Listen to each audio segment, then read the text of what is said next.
Hi, yes, hi, Mr. President. Thank you so much again for inviting the American press here to the White House to ask you some questions. I do understand you're in the middle of a very important SpongeBob marathon, but hopefully this should only take a few moments. My first question, Mr. President, if any of us were to notice that some of these suits that you wear don't fit you the best, how would you like us to tell you? Like, what would you want us to say just to let you know that some areas are just not very flattering to you? Mr. President, hi, yes, me again. Talking about protecting the next generation of American children. When I was 8 years old, I went to a birthday party at Chuck E. Cheese and I got locked in the ticket blaster for a little over 7 hours, the first four of which no one even knew I was gone. And ever since that day, I've had the exact same dream every night where I am still locked in the ticket blaster. Only in the dream, there's no one else there in the building except for Chuck E. And he's standing off in the distance at first, but then he slowly walks up to me and then starts gently caressing the glass with a slightly tilted head as he watches as I slowly suffocate. Um,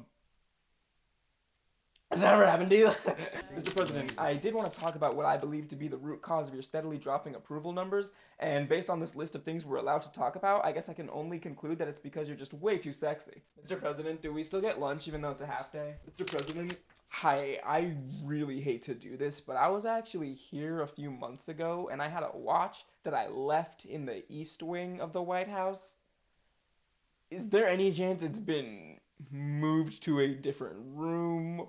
Maybe it's been misplaced somewhere else. I do need it back. It wasn't mine. Mr. President, there's been a lot of concern at this point about making sure that goods stay accessible and affordable to the average American citizen. What you may be neglecting to understand is that when the average person is going to the grocery store, they may be bringing their own reusable bag and then going to the self-checkout area where they will be prompted to place their bag at the end of the machine pending that they've hit the selection that says I've brought my own bag. And what I'll often do is I will do exactly that. I will hit the thing that says I've brought my own bag and then I will place the bag at the end of the machine and then the machine will freak out and be like, oh, you're stealing with this bag. And I'll have to be like, no, I'm not stealing anything. I already hit the thing that said I brought my own bag, but it doesn't matter. You can't do anything once it starts freaking out on you. And it feels a little counterintuitive, doesn't it? Because the entire point of this machine was to make this process go faster, right? Get rid of the humans and everything's more convenient, right? But every single time I do this, I have to wait for, guess what? The human to come help me out. But he can't help me out. You wanna know why he can't help me out? Because he's dealing with the exact same thing happening in the kiosk next to me. And you wanna know what's even weirder? Is I'm starting to wonder if this even has anything to do with the bag in the first place, right? Because there's a camera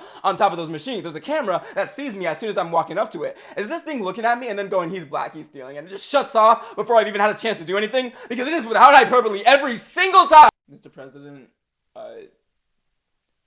it does smell a bit like someone just took a dump in this room.